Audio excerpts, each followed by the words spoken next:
చూడండి ఒకసారి, ఇది చాలా చాలా important subject point of view. నేను ఆల్రెడీ చాలా సిస్టమ్స్ వాటి యొక్క ప్రాబ్లమ్స్ కూడా చేశాను బోర్డు మీద. ఓకే, నా ప్రాబ్లం చూడండి ఒకసారి. ఆ ప్రాబ్లం చాలా చాలా ఇంపార్టెంట్ సబ్జెక్టులు అడుగుతున్నాడు కరెంట్గా. రిఫ్రిజిరేషన్ అండ్ ఎయిర్ కండిషనింగ్లో అడుగుతున్నాడు. అలాగే గేటు వాటిలో కూడా ఇలాంటి ప్రాబ్లమ్స్ ఎక్కువ అడుగుతున్నాడు అనమాట. సో దానికోసం చెప్పడానికి అదేదైనా. So vapour compression refrigeration system గురించి, వేపర్ అబ్జార్ప్షన్ రిఫ్రిజిరేషన్ సిస్టమ్ గురించి, అలాగే ఎయిర్ కూలింగ్ రిఫ్రిజిరేషన్ సిస్టమ్స్ గురించి, బెల్ పాలిమర్ సైకిల్స్ గురించి, అలాగే బ్రైటన్ సైకిల్, ఆల్మోస్ట్ అన్ని సైకిల్స్ మీద ప్రాబ్లమ్స్ కూడా నేను చెప్పాను. 1-10 చాలు చూడండి ఒకసారి. ఓకేనా? సో ప్రాబ్లమ్స్ ఎలా సాల్వ్ చేయాలి అనేది కూడా నేను ఒక ప్రాసెస్ ప్రతి ప్రాబ్లమ్ని ఎక్స్ప్లెయిన్ చేశాను అనమాట. ఓకేనా? సో ఇప్పుడు నేను చెప్పేది ఏంటంటే lithium bromide absorption refrigeration system. అంటే అబ్జార్ప్షన్ రిఫ్రిజిరేషన్ సిస్టంలో ఇదొక టైప్ లిథియం బ్రోమైడ్ అనేది. ఓకేనా? సో నేను చాలా క్లియర్గా మాట్లాడేది ఏంటంటే ఇది దేని మీద ఫినామినా డిపెండ్ అవుతుందంటే ప్రెజర్ డిఫరెన్సెస్ వల్ల, అలాగే రెండు కూడా ఒకే దాంట్లో ఒకే సెల్లో రెండు కాంపోనెంట్స్ని, అంటే ఫర్ ఎగ్జాంపుల్ ఎవాపరేటర్ని అబ్జార్బర్ రిఫ్రిజిరేషన్ సిస్టమ్స్, అలాగా మనం అన్ని కాంపోనెంట్స్ని ఒక వేలో కనుక పైప్ కనెక్షన్స్ కనుక ఇస్తే కనుక దాన్ని అబ్జార్ప్షన్ రిఫ్రిజిరేషన్ సిస్టమ్ అంటారు. ఇక్కడ ఈ వీడియోలో మనం ఏం నేర్చుకుంటామంటే ఏమేమి కాంపోనెంట్స్ ఉంటాయి, వాటి వర్కింగ్ ఏంటి, అంటే ఏమేమి కాంపోనెంట్స్ ఉన్నాయి. ఇక్కడ చూస్తే కాంపోనెంట్స్ చూస్తే ఒకటి ఫస్ట్ అబ్జార్బర్. ఓకే, అబ్జార్బర్ గురించి, అబ్జార్బర్ దీని యొక్క వర్కింగ్ నేర్చుకున్నాం. అలాగే second one condenser. So evaporator,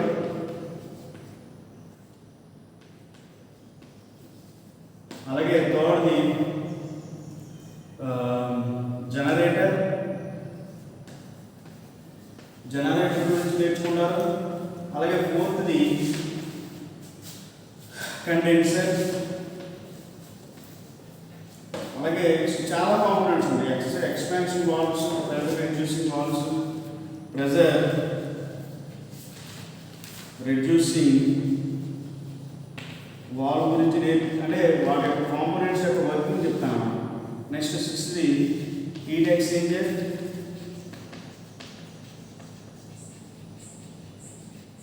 అలాగే హీట్ ఎక్స్చేంజర్, అలాగే ఇంకా రిమైనింగ్ ఏమున్నాయి అంటే పంప్స్ ఉన్నాయి అన్నమాట. 3 పంప్స్ ఉంటాయి అన్నమాట. సో వీటి యొక్క కంప్లీట్ డిస్క్రిప్షన్ అయితే నేను చెప్తాను చూడండి ఒకసారి. అబ్జార్బర్ మనకు తెలిసిందే. అబ్జార్బర్ ఏం చేసిందంటే స్ట్రాంగ్ సొల్యూషన్ కన్వర్ట్ చేసింది. ఓకేనా? సో స్ట్రాంగ్ సొల్యూషన్ అంటే మనం ఇక్కడ ఏమేమి యూజ్ చేస్తున్నాం, లిథియం బ్రోమైడ్, అలాగే H2O. ఇక్కడ మనకి రిఫ్రిజిరేటెడ్, అంటే మనకి రిఫ్రిజిరేటింగ్ ప్రాసెస్ ప్రొడ్యూస్ చేయడానికి అవసరమైతే H2O పెట్టుకోండి. దానికి హెల్ప్ చేసేది లిథియం బ్రోమైడ్. ఓకేనా? సో 2 రిఫ్రిజిరెంట్ అంటే హెల్పింగ్ రిఫ్రిజిరెంట్ ఏంటంటే lithium bromide. So lithium bromide ఎందుకు తీసుకున్నామంటే లో ప్రెజర్ దగ్గర చాలా, అంటే లో ప్రెజర్ని క్రియేట్ చేయడానికి, యాక్టివ్ ప్రెజర్ క్రియేట్ చేయడానికి బాగా ఉపయోగపడుతుంది అన్నమాట ఈ లిథియం బ్రోమైడ్. ఓకేనా? Next H2O. సో మనకి ఇక్కడ మేజర్ రిఫ్రిజిరెంటే H2O. సో చూడండి ఒకసారి, అబ్జార్బర్, ఇది అబ్జార్బర్ కదా. అబ్జార్బర్ని ఎవాపరేటర్ని రెండింటిని ఒక షెల్లో పెడతాం. అలాగే జనరేటర్ని, అలాగే కండెన్సర్ని ఈ రెండింటిని ఒక షెల్లో పెడతాం. ఓకేనా? సో ఈ యొక్క కన్స్ట్రక్షన్ చూడండి ఒకసారి. ఎవాపరేటర్ పైన, అలాగే అబ్జార్బర్ కింద. సో ఇక్కడ మనకి బాగా అబ్జర్వ్ చేస్తే ఇదేమో ఎవాపరేటర్, అబ్జార్బర్ 55 Hg ఆఫ్, అంటే 55 Hg ఆఫ్ ప్రెజర్తో ఉండిద్ది. ఓకేనా? ఇదేమో 750 Hgలో ఉండిద్ది ప్రెజర్.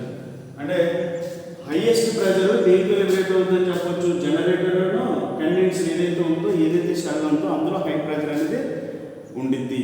సో లో ప్రెజర్ ఏమో ఇక్కడ, దట్ ఈస్ అబ్జార్బర్, ఎవాపరేటర్లో లో ప్రెజర్లో ఉండిద్ది. ఓకేనా? సో నేను చాలా ఈజీగా చెప్పడానికి నేను ట్రై చేస్తాను. చూడండి ఒకసారి అసలు ప్రాసెస్ చూడండి ఒకసారి. అబ్జార్బర్ ఏమవుతుందని చెప్పి ఫస్ట్ అబ్జార్బర్ గురించి చెప్తాను. అబ్జార్బర్ అంటే కిందది ఈ కూలింగ్ వాటర్ పంపు ఉన్నది, పంపు కూలింగ్ వాటర్ పాస్ అవుతూ ఉండిద్ది అన్నమాట. ఓకేనా? సో దీంట్లో పాస్ అయ్యేటప్పుడు ఏం చేసిందంటే అంటే కూల్ చేసింది ఈ లిక్విడ్. ఏమేమి liquid? Lithium bromide strong solution, lithium bromide strong solution and water refrigerant, ఈ రెండు కూడా కూల్ చేసింది అనమాట రిఫ్రిజిరెంట్. ఓకేనా? రిఫ్రిజిరెంట్ అండ్ కూలింగ్ వాటర్ ఏమేమి కూల్ చేసింది? లిథియం బ్రోమైడ్ లిక్విడ్ని అలాగే వాటర్ లిక్విడ్ని రెండింటిని కూల్ చేసింది అనమాట. కూల్ ఎందుకు చేస్తుందని చెప్తాను, చూడండి ఒకసారి. అలాగే కూల్ చేసిన తర్వాత ఆ లిక్విడ్ దీని గుండా త్రూ హీట్ ఎక్స్చేంజర్ ద్వారా హీట్ ఎక్స్చేంజర్ ఫంక్షన్ చెప్తున్న తర్వాత హీట్ ఎక్స్చేంజర్ ద్వారా జనరేటర్లో పెట్టింది. జనరేటర్లో ఏమవుతుందండి? జనరేటర్లో హీట్ అనేది హీటింగ్ కాయిల్ ఉండేది, ఇదే హీటింగ్ కాయిల్ అంటుంది. సో హీటింగ్ కాయిల్, సో ఈ హీటింగ్ కాయిల్ ఏం చేస్తుందంటే దీన్ని లిక్విడ్ హీట్ చేస్తుంది అన్నమాట. ఓకేనా? ఎప్పుడైతే దాన్ని అంటే ఫస్ట్ దీని నుంచి వచ్చింది వీక్ సొల్యూషన్ కదా, సో దీన్ని వీక్ సొల్యూషన్ అంటారు దీని నుంచి వచ్చింది. ఓకేనా? ఇంకా ఇది పంపు ద్వారా దీని నుంచి వచ్చింది వీక్ సొల్యూషన్. వీక్ సొల్యూషన్ అంటే మీనింగ్ ఏంటంటే lithium bromide plus water mix అయి ఉన్నదాన్ని వీక్ సొల్యూషన్ అంటారు. Weak solution of lithium bromide solution. ఓకేనా? Weak lithium bromide solution. ఈ వీక్ సొల్యూషన్ అంటే మీనింగ్ ఏంటంటే H2O ప్లస్ లిథియం బ్రోమైడ్, ఈ రెండింటిని వీక్ సొల్యూషన్ అంటారు. ఇక్కడ ఇందులో వీక్ సొల్యూషన్ అన్నారు. ఈ వీక్ సొల్యూషన్ దేంట్లోకి ఎంటర్ అవుతుంది అంటే జనరేటర్లోకి ఎంటర్ అవుతుంది. ఏమేమి? లిథియం బ్రోమైడ్ వాటర్ రెండు ఇందులోకి ఎంటర్ అవుతుంది. ఇందులోకి ఎంటర్ అయిన తర్వాత ఇది ఏం జరిగిందంటే ఇందులో హీటింగ్ అనేది జరిగింది. హీటింగ్ జరగడం వల్ల ఏంటంటే ఒకటే రెండు కాంపోనెంట్స్ సెపరేట్ అయిపోతాయి అనమాట. ఏమేమి కాంపోనెంట్స్ సెపరేట్ అయిపోతాయి అంటే లిథియం బ్రోమైడ్ సెపరేట్ అయిపోయింది, అలాగే వాటర్ సెపరేట్ అయిపోయింది అనమాట. ఎప్పుడైతే హీట్ చేసామో లిథియం బ్రోమైడ్ అలాగే వాటర్ రెండు సెపరేట్ అయిపోతాయి.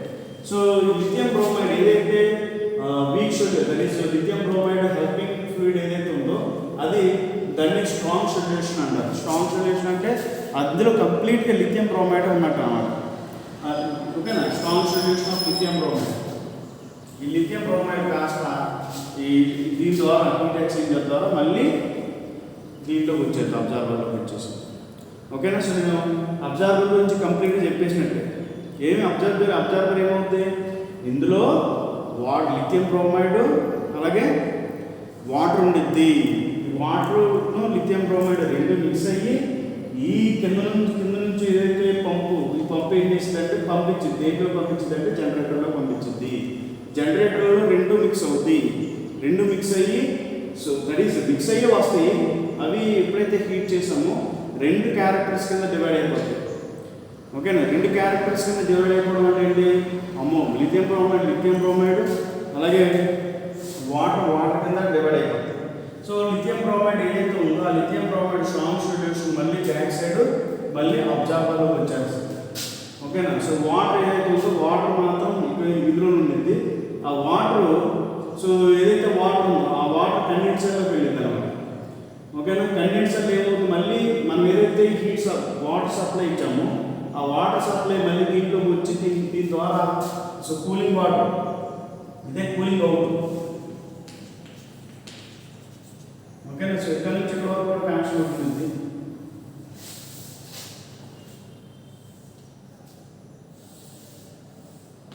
ఓకే? కూలింగ్ వాటర్ ఏదైతే ఉందో ఆ కూలింగ్ వాటర్ సో బయట కూలింగ్ వాటర్ పవర్ అన్నమాట. అంటే ఇక్కడ నుంచి వచ్చిన కూలింగ్ వాటర్ ట్యాంక్ నుంచి వచ్చిన వాటర్ అబ్జార్బర్లో అలాగే కండెన్సర్లో కూడా ఉపయోగపడుతుంది. ఓకే? నెక్స్ట్ చూడండి ఒకసారి. సో ఇక్కడే కండెన్సేట్ అయినా అంటే కండెన్సర్లో ఈ వాటర్ నేను చెప్పాను లిథియం బ్రోమైడ్ బ్యాక్ వచ్చేసిన తర్వాత ఇందులోకి కండెన్స్డ్ వాటర్ వెళ్ళిద్దని చెప్పాను. ఈ కండెన్స్డ్ వాటర్ మళ్ళీ ఈ వాటర్ని కండెన్సేట్ చేస్తాం అన్నమాట, అంటే కూల్ చేస్తాం. కూల్ చేసిన వాటర్ ఈ పంపు దీని ద్వారా గ్రావిటేషన్ బట్టి that is condensed water through pressure reducing wall, అంటే ఇక్కడున్న ఏదైనా ప్రెజర్ ఉంటే కనుక దాన్ని రెడ్యూస్ చేసి దీంట్లోకి ఎవాపరేటర్లో పంపిస్తాము. పంపించినప్పుడు ఏమవుతుందంటే సో సో ఇది చాలా తక్కువ ప్రెజర్తో ఉండేది ఎవాపరేటర్. ఓకే, సో తక్కువ ప్రెజర్తో ఉండడం వల్ల ఏంటంటే వాటర్ కింద ఫామ్ అవుతుంది, కిందకు వచ్చేసింది ఆ వాటర్. అది పంపు ద్వారా దీన్ని ఏం చేస్తామంటే చిల్ చేస్తాం అన్నమాట. చిల్లింగ్ అంటే పైప్కి చిన్న చిన్న హోల్స్ ఉంటాయి, ఆ హోల్స్ ద్వారా దాని మీద చిల్ చేస్తాయి. చిల్ చేసినప్పుడు ఇది ఏంటంటే చిల్లు వాటర్ పైప్ స్కూల్స్ ఏవైతే ఉన్నాయో అవి మనకి ఇప్పుడు కూల్ అవుతాయి అన్నమాట. అంటే కూల్ హీటింగ్కి మనం ఏదైతే కూల్ చేయాలనుకుంటున్నామో ఆ కూలింగ్ వాటర్ దీని ద్వారా పంపిస్తాం అన్నమాట. That is heating. ఓకేనా, సో దాన్ని దీని ద్వారా పంపించడం వల్ల ఏంటంటే మనం సో హీటింగ్ పంపిస్తాం. లో టెంపరేచర్ ఉన్న ఏదైతే లిక్విడ్ ఉంటుందో ఆ లిక్విడ్ని అవుట్ చేసుకుంటాం అన్నమాట. అంటే ఇక్కడ చాలా క్లియర్గా మాట్లాడేది ఏంటంటే ఇక్కడ మీకు ఈ రెండు కనిపిస్తుంది కదా, ఇదొక పైప్, ఈ రెండు కనిపిస్తుంది కదా. ఓకేనా, రెండు ఏదైతే ఉన్నాయి ఈ పైపులు రెండు కూడా మనకి అట్మాస్ఫియర్ అంటే మనం ఎక్కడైతే కూల్ చేయాలనుకుంటున్నామో అక్కడ వాటికి కనెక్ట్ చేస్తాం అన్నమాట. వీటిని ఈ రెండింటిని ఏదైతే హాట్ టెంపరేచర్, లిక్విడ్ లో టెంపరేచర్, అంటే ఇన్ అవుట్ లో టెంపరేచర్ ఉండేది, ఇన్ మాత్రం హై టెంపరేచర్తో ఉండేది అన్నమాట. సో చిల్డ్ వాటర్ ట్యూబ్, ఈ చిల్డ్ వాటర్ ట్యూబ్ దీన్ని చిల్డ్ వాటర్ ట్యూబ్ అంటారు. అంటే చిల్డ్ వాటర్ దీంట్లోకి వెళ్ళి పాస్ అవుతూ ఉంటుంది. ఓకేనా, సో ఈ రెండు పైప్స్ని మనం జనరల్గా మనం యూజ్ చేసుకుంటాం అన్నమాట. ఈ రెండింటినే మనం యూజ్ చేసుకుంటాం. అంటే ఇది యూజ్ చేసుకోవాలంటే ఇందులో ప్రాసెస్ అయితే తెలియాలి మనకి. ఏమన్నా కండెన్స్డ్ వాటర్ అంటే కూలింగ్ వాటర్, దీన్ని పంపు ద్వారా దీన్ని చిల్ చేసాం అనుకున్నాం, ఆటోమేటిక్ చిల్డ్ వాటర్ ట్యూబ్స్ ద్వారా సో మనకి చిల్డ్ వాటర్ బయట వెళ్ళింది. సో హాట్ వాటర్ ఇంట్లోకి వచ్చిన అంటే అట్మాస్ఫియర్ మన బయట నుంచి సో హై టెంపరేచర్ వచ్చినా కానీ లో టెంపరేచర్లో పంపిస్తుంది అన్నమాట బయట. ఓకేనా, సో ఇది ప్రాసెస్. మళ్ళీ ఇంకోసారి చెప్తాను చూడండి ఒకసారి. సో అబ్జార్బర్ ఏం జరిగిందని చెప్పాను, it is mixed with first స్టార్టింగే అబ్జార్బర్లో లిథియం బ్రోమైడ్ను వాటర్ మిక్స్ అయి ఉంటుంది. ఆ రెండు కూడా మిక్స్ అయిన వాటిని మనం దేని ద్వారా పంపిస్తాం, త్రూ హీట్ ఎక్స్చేంజర్ ద్వారా జనరేటర్గా పంపిస్తాం. ఓకేనా, పంప్ చేస్తాం అన్నమాట. పంపించడం అంటే పంప్ చేస్తాం. ఇక్కడ ఏమవుతుంది, హీటింగ్ జరగడం వల్ల ఏమవుతుందంటే లిథియం బ్రోమైడ్ కింద అంటే లిథియం బ్రోమైడ్ వాటర్ రెండు సపరేట్ అయిపోతుంది జనరేటర్. ఓకేనా, గుర్తుపెట్టుకోండి, హీట్ చేయడం వల్ల ఏమవుతుందంటే జనరేటర్ హీటింగ్ వాల్వ్ కదా, ఈ రెండు సెపరేట్ అయిపోతుంది. సెపరేట్ అయిపోయి దీనికి స్ట్రాంగ్ సొల్యూషన్ బ్యాక్ సైడ్ వచ్చేస్తుంది అబ్జార్బర్లోకి. ఓకేనా, సో అబ్జార్బర్లోకి వచ్చింది దీన్ని కూడా చిల్ చేస్తాం అన్నమాట, చిల్ చేస్తాం. ఓకేనా, అర్థమైంది చెప్పింది. లిథియం బ్రోమైడ్ బ్యాక్ సైడ్ వచ్చేసింది, కానీ ఇక్కడ ఉన్న వాటర్ పార్టికల్స్ కండెన్సర్లోకి వెళ్తాయి అన్నమాట. కండెన్సర్లోకి వెళ్తాయి. కండెన్సర్లో మనం ఆల్రెడీ అబ్జార్బర్ ద్వారా చిల్లు వాటర్ని మనం వాటర్ పంపించాం.